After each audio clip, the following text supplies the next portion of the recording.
Yeah, so I don't remember the actual date or area that we first connected or met, but what I do remember is after having our conversation, getting a sense, and this is not necessarily just to kind of hype people up because we're on the call, but I got a genuine sense, Mike, that you had a real care for the business owner.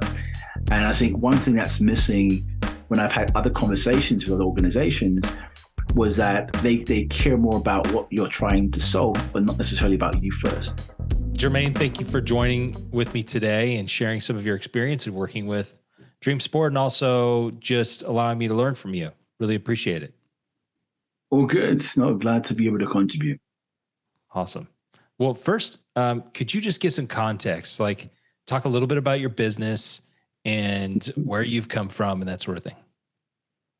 Yeah, so this is business number 6 for me over the last 8 to 9 years. But what has been primary, I think, the change of this business is that it's gone through 3 different iterations. So we're about to enter the 3rd iteration of this business, which is where you guys showed up.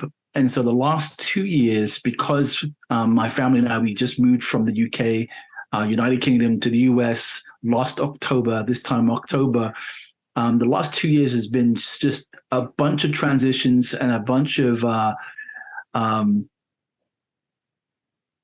just perspective shifts on just what is it that I'm looking to build? What does the next 10 years look like?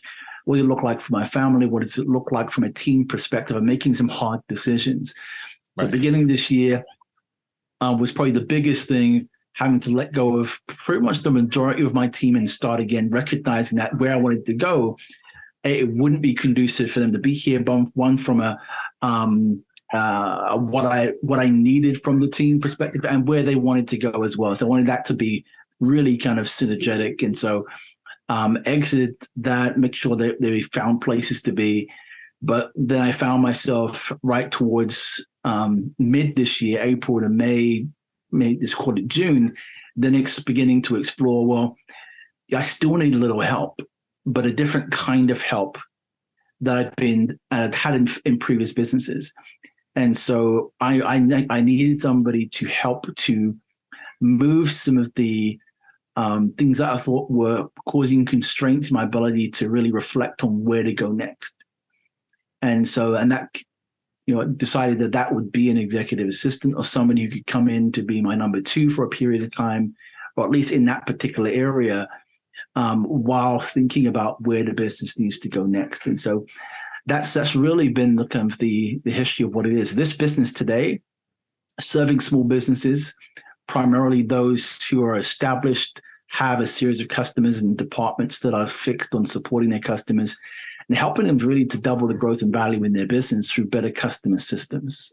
And systems simply being the structures that organize all of your customer activity for a repeatable result. That's it. And so helping them to do that. Well, that's great. So, I mean, you have, like you mentioned, you've gone through several iterations of just this business. You've Just had this one. several Yes. before. Yes. But you moved to the States from the UK, right? So that is correct. transition. Yes. Yeah. So almost every story starts with a girl, right? And so this is no different with my wife. So my wife's originally from South Carolina, grew up in the States. It's U.S. born, and so when we had met in Europe, I had given her a timeline. I said, look, it's this many years we'll be here, and then we'll look to go different places. That short time in Europe turned into 10 years. And she's like, you're on the clock now. You are seriously on the clock. And so it just so happened we would have been back before the pandemic, but obviously those things took place. And it took us a little while just to find our feet again after everything had really collapsed in regards to the infrastructures of these different departments that were dealing with the administration of immigration and so forth. So It was last year that we were able to bite the bullet and say, okay, now we're leaving, October last year. And and in managing that transition. So now we have all the family over here in South Carolina. Wow, great. And just how many kids do you guys have now? Because I know you recently had a baby. recently had a baby. That's baby number 7 for us. So I have 6 girls and 1 boy. My son's the eldest. He just turned 18. And Wow. my youngest now is 3 months. And so, yeah, so we're glutton for punishment, clearly, in many different areas. But no, we have a real heart. I have a father's heart. I really do. Funnily enough, actually, I think I'm probably the only person in my circle to have said this at 22, that I've always wanted to be dad. I've just had the sense that I would be a dad to a lot of kids, and it's just God has just opened that up for me. Wow, that's awesome. And talk to me about that father's heart, because you've also mentioned about some sort of nonprofit Mhm. to do with fathering or something like that. Can you flesh that out a little bit? Yeah, so there've been kind of 2 iterations. Again, this iteration seemed to be a theme here, but Yeah. I'd say for between 2004, I'd say 13, 14 to about 2018, most of my focus is actually on helping young fathers. So back in the UK, we saw that there were some real deficits in the system of support for young fathers who really wanted to show up for their kids, and they were in non-ideal situations where they were not with the mother of their child. And so I started an initiative locally to support a range of dads locally in being able to speak to dads who are already way ahead of where they were. And so that was a really great experience. We had 40, 50 young fathers through that period who we supported and coached and mentored. Many of them now are with their significant others and doing well in that process. But since then, I think, and again, that was 18, going on to 2019, it became more aware to me some other significant issues that I was ignorant to, and those were in the areas of young children who had been abused in varying different circumstances, and the challenge for those individual children to find stable homes afterwards.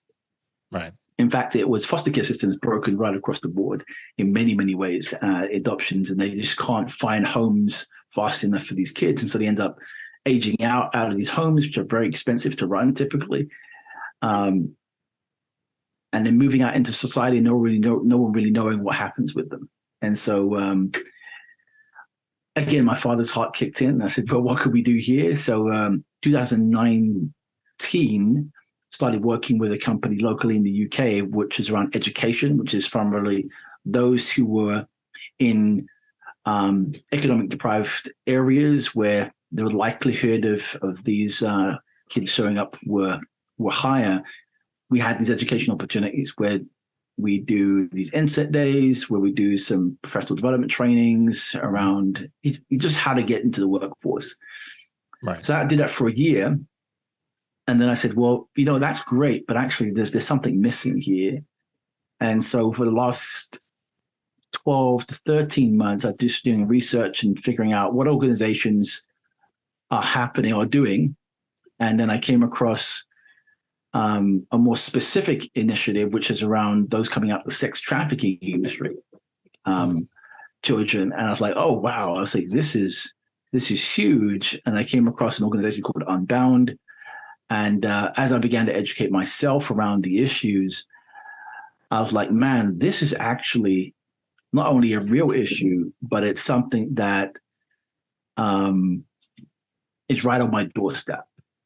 Like it's there.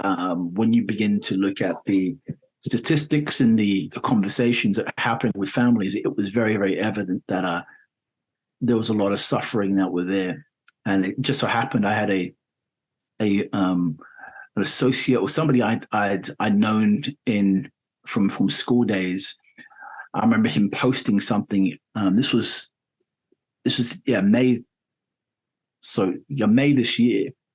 Facebook post, and he said my daughter had just come back. I was like, well, I knew you had kids, but what do you mean your daughter's come back? Well, his 4-year-old daughter had been kidnapped, and they had just found her 18 months later. Wow. And I looked at that and I said, holy moly, like he just lives around the corner. That could have been like we literally lived about 20 minutes away from this guy before we had moved. I was like, this is crazy. that could have been my daughter. Right. We just live 20 minutes away. And so, so that's the next phase of this business is going to be set up to support. The big idea is to support the fund of 1 million children coming out of the sex trafficking industry in recovery. Not necessarily there's just tons of people doing the fight in that area in the front end, right. But there's a huge deficit on the back end. What does continual support look like? The people who are actually now out of that space. And so that's where my heart is at the moment. Wow. So you have a business. The business also has a mission to that is support, correct. Yeah. And the two are only connected through your passion. I mean, it's your business and customer support and things like that. It is not directly tied to that, but no, it's a vehicle, just a vehicle to. Yeah, absolutely. So the big idea on rebuilding the business was building it to sustain a broader mission. Wow. In the future. So, and I believe God will honor that. I believe we'll do a great work in the business. So I want to be as focused as possible, knowing that there's a greater impact to be made here. But that's where my heart is. Yeah. That's great. That's great. Well, you kind of mentioned a little bit about the third iteration and what you were looking for and needing in terms of a executive assistant. What prompted you to speak with me? What prompted this connection? Yeah, so I don't remember the actual date or area that we first connected or met, but what I do remember is after having our conversation, getting a sense, and this is not necessarily just to kind of hype people up because we're on the call, but I got a genuine sense, Mike, that you had a real care for the business owner. And I think one thing that's missing when I've had other conversations with other organizations was that they care more about what you're trying to solve, but not necessarily about you first. And I think there's a distinction. It's pursuing the well-being of a person before the activity, I think, is something that is quite specific. And I think it's okay to focus on the thing you're trying to solve. That's great. But if I think about my world that I'm in customers, and when I think about that, I think when you pursue the well-being of somebody first, they feel that before they feel the result of the thing that's the end result. Wow. That's a piece of gold. Yeah. I'm going to take that. I'm going to steal that phrase. I'll credit you, Jermaine. But seeking the welfare of the person above the thing you're trying to solve. That's an interesting concept. Do you teach that? Is that some yes, that's part of the framework of a customer centricity. We talk about pursuing the well-being, or what a framework around that, and how you do that well as an organization. That's awesome. What are a couple of ways that you see people doing that really well? I'm not talking about me. I'm talking about just people that you know. In a very general sense, I think that the first place is actually just having a clear understanding of who you want to become to that customer. And that's a very, very broad question to some degree, but essentially I often will talk about this idea of being, BE, or what do you want to bring into existence that isn't in existence right now. And so you will talk about things around values, beliefs, motives, behaviors. You talk about a whole range of stuff. There's a list of things that I go through with an organization. But one thing, just to be super practical, one thing that companies do, I think that well, is simply asking a question that has nothing to do with your product or service. Mm-hmm. Sounds really simple. So a question, we have a series of questions, and this is if somebody's coming on a call and they're having a conversation with you, the question you ask is one to help you understand context or the environment that person is in. So a question would be like, hey, what happened before you got on this call? Hey, I'm curious, what were you doing before you got on this call? Right. You'll be surprised what you hear when a question like that is asked. So somebody says, well, I just got off a phone with my daughter who's just in hospital. I need to get off all of a sudden you start to know how to center that conversation in a much more appropriate way for that person, because you're pursuing the well-being first. And little questions like that just help to open up something that is invisible to most. Yeah. But that context is really important. Wow. That's really, really good. In terms of how you teach this stuff, you speak, right? Mhm. Uh, That's right. Yeah. you put out a lot of content on various social media platforms, just Very, very different platforms. infographic, Absolutely. Yeah. things like that are helpful, articles. Mm. How else do you work with someone to help them in this process?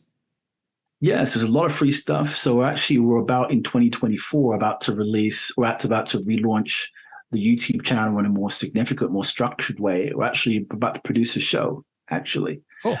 Um, Not funded by me. It's actually done in partnership with a couple of other organizations, which I can't state right now. But yeah, a show that essentially is highlighting small business and the importance of um, connections that you have with customers in the growth of your business. So we're actually highlighting some special interest stories of people who are doing great work, but also an opportunity for me to showcase some of the big philosophical pieces, just these musings that we're talking about right now, is small little tidbits on how somebody can think more acutely about the customer centeredness in their business. I love that. All right. So is this going to be like Zoom conversations? Will this be, No, this would to be location? literally almost like live on the street Cool. conversations like that in somebody's business. Think of it like I don't want to kind of profess this to be something high production, but it's going to be something that I think will not only be entertaining for people to see, but I think it will be extremely inspirational. I think that's what we want it to be, in the highlight of small businesses or in different places. And will they be location kind of centric? Will they be in your neck? Yeah, we'll start in the US because that's where I am, US and the UK. And so I won't necessarily be the one doing the interviewing all the time. It'll be other people in different places, but it will be showcasing some of the broader methodologies that I employ with different businesses. That sounds really interesting. So you said that's going to come out in the next year time. Next year sometime, absolutely, yeah. Are we talking early in the year? It's just I can't say for sure, but let's say it will be between January and December. Okay, so you heard it here first. Okay, great. You heard it here first. Absolutely. But yeah, more information will come out in the early part of next year. Absolutely. Awesome. That'd be great. Well, we'll try to when you release that, we'll try to put those in the show notes or something. Kind of get that out there. So tell me, what's maybe one of the best things or a couple of the best things that's happened in working with your executive assistant so far? Yeah, so I think the first is so simple, right? It's just having somebody else to speak to about it. Somebody who is there to hear it and help you solve for what that is in the moment, right? So you just need somebody just to kind of just talk to about it. That's not somebody who is super close, who, right? Because you have these these window moments, right, where somebody just can see things that you can't see, and I think that's the first benefit. The second benefit is just the knowledge that somebody else has that task that you knew you shouldn't be doing in the first place, and so you can trust that is to the degree in which obviously the whole onboarding sequence is different, right? You're not going to offload things that are super complex immediately, but nevertheless, on a week-to-week basis, you're handing over different things, and it allows you just to breathe a little differently on a different day when you have somebody else who's pursuing that on your behalf. Yeah. So you have a sounding board, somebody sounding board, yeah, definitely. If you're kind of thinking partner, and a thinking partner, sounding board in that area, and just a doer. I'll say in that, just as somebody who's just doing something that just helps to move things forward. And the more you have these conversations, the clearer you become, right, on the things that are most pragmatic to get started or to let go of in some way. Right. Well, that's great. And another phrase, I think you've said it before, or I've seen you write it, is mind space. Creating mind space as well, for you to have thinking at a Yeah, higher level or thinking about bigger things rather than that the is correct. small Yeah. task at hand. That's great. Mm, mm. Were there and have there been like hurdles that you had to overcome to kind of get to this point? Yeah. So I think the honest reality, particularly as a business owner, is sometimes you're living in obscurity, right? You're living in this Yeah. place of the unknown all the time. And so um, I think a lot of people believe, because you started the business before, the next one you start gets easier. Not really. Not really. You all go through different seasons in life. And so I'm in a season where my family needs me more, but we've just gone through some big, big transitions. And so it changes the way I think about the business and what I'm building. Right. It changes the team dynamic and who I need at different points. And so these seasons change the way you think about how you build and what's going on. So it's never the same. Never the same. So so yeah, so I'd say yeah, so even today, yeah, even today, just having this conversation, I've got my youngest daughter in my hand. I wasn't expecting that to be the case, but she's here. Pretty So quiet, I'm gonna tell you. yeah, well, she's falling asleep now. She's falling asleep now. That's daddy's powers right there There you go. working. That's awesome. That's awesome. Yeah, there's a comfort in being in your arm, you know. And It's there you great. go. Father's arms, Love it. absolutely. Yeah. Yeah, you talk about this business owners being in obscurity or like having this unsure like how it all fits together or what it all looks like. And I think that That is correct. Yeah. a different way of looking at business because many people look at business and they'll look at the brick and mortar shop down the street and they'll say, well, what's so complicated? You get inventory, you order the right stuff at the right price and you sell it for more and you pay your Mhm. lease or whatever it is and you take care of your employees and you know, what else is there? Maybe some advertising, you know, so they think that all business is like that, which is Mhm. pretty structured. But then Yeah. the further away you get from the brick and mortar place that has more physical products and gets Mhm. into services or digital products even, Mhm. it gets a little more hazy in terms of how that's going to go and what tools you're going to use and how it's all going to fit together. So Mhm. I totally understand where you're coming from in that sort of trying to figure it out. And the problem is for a lot of business owners as well, like you could go 100 different ways with the ideas that you've got, but Exactly. you got to Exactly. find the ones that are going to be the best fit for you, the best fit for others, and Yeah. has a high likelihood of success. So, Mhm. do you have a process that has helped you in any way? I know I'm throwing this at you, but do you have a process that's helped you kind of think through all the ideas and narrow it down to what you really want to do? Yes and no. I think it's a combination of varying different things. I think the thing I tend to do is I try to get, excuse me, get what's in my head down on paper as fast as possible. Otherwise, it just becomes this looping movie that has no end. Yeah. And so get it down on paper as fast as possible. And then once I have it, I tend to speak to somebody fairly quickly after that. And so you having some counsel around you, I think is really important. So I have a group of people who I can speak with, on a regular basis. Who I go, hey, look, here are some things I'm thinking about. Am I going crazy here? Should I be jumping into this right now, into this thing or that thing? And so you're having some accountability can help.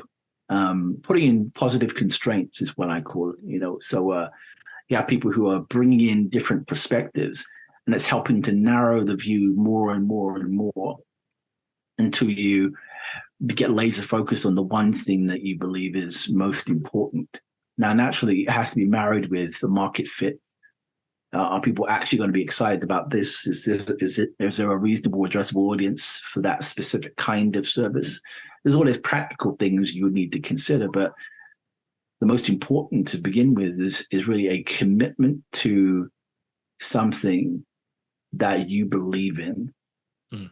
and that is tied to a clear problem that you're wanting to solve. And I think once you start there and you have that, what you then the mechanism of how you deliver that and who it's delivered to is neither here or there. That's great.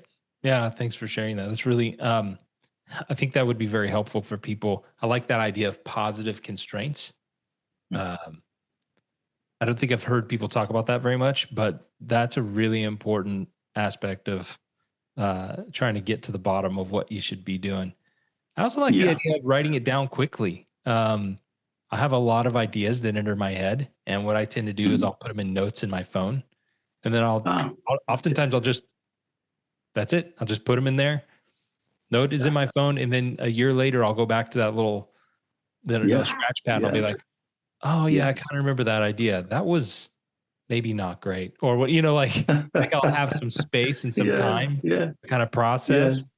Indeed, so I've got a bunch of those notes in my phone for sure. That's good. So as you think about sort of the future of where you'd like to go, because you're in the third iteration, but that doesn't mean you're going to stay right there. And you think about the future of how you want to, how you want your business to grow. What does that look like for you? Yeah. So what I'm attempting to do right now is to try to build for a future that is built on ambiguity, and that's difficult to do. And so here's how I think about it. So what I tend to do, because I have an economics background, is I don't look at what people say. I'm looking at what people do. And so I look at a lot of consumer data, consumer behavior, what some of the trends are, what people are adopting. I think there's a difference between, and this is what I share often with my own customers, there's a speed of adoption and a speed of introduction. So you have always introduced technology, but adoption moves at a much slower pace. And so what you have to be doing is looking at the rate of introduction and adoption and finding where they intersect at the right point for you to introduce new services. And then you begin to find that inflection point. And that's not necessarily difficult to do, but you have to be looking at the data fairly often to really see where these trends are moving. So what I'm attempting to do is build a business that has an ecosystem where customers exist, where they are sharing, where they are communicating, where you're listening to not what they say, but what they do, and then building products on the back of that. Very interesting. So, this is kind of, since you brought up that innovation, whatever, hot topic, what's your hot take on AI in the industries that you work with? Yeah, so there's a lot to say there. I say almost like AI is like the internet of the 20th or 21st century right now. So there's a lot of naysayers, a lot of doomists that are out there. Yeah. But the reality is it's just another tool. And are there people who may have nefarious plans for it? Maybe that is the case, just like the internet. Right. But the reality here is we're asking the question, not necessarily whether or not it's here to stay, but whether or not we're willing to use the implications of what it is to help us win with our customers. And so the implications are huge, and I'm already seeing that. I really enjoy using ChatGPT and other tools like this. I mean, it's just phenomenal. I mean, I'm enjoying it a lot, more than I perhaps should be, in some degree. But I think the tools like this, I can't essentially say is one particular use case.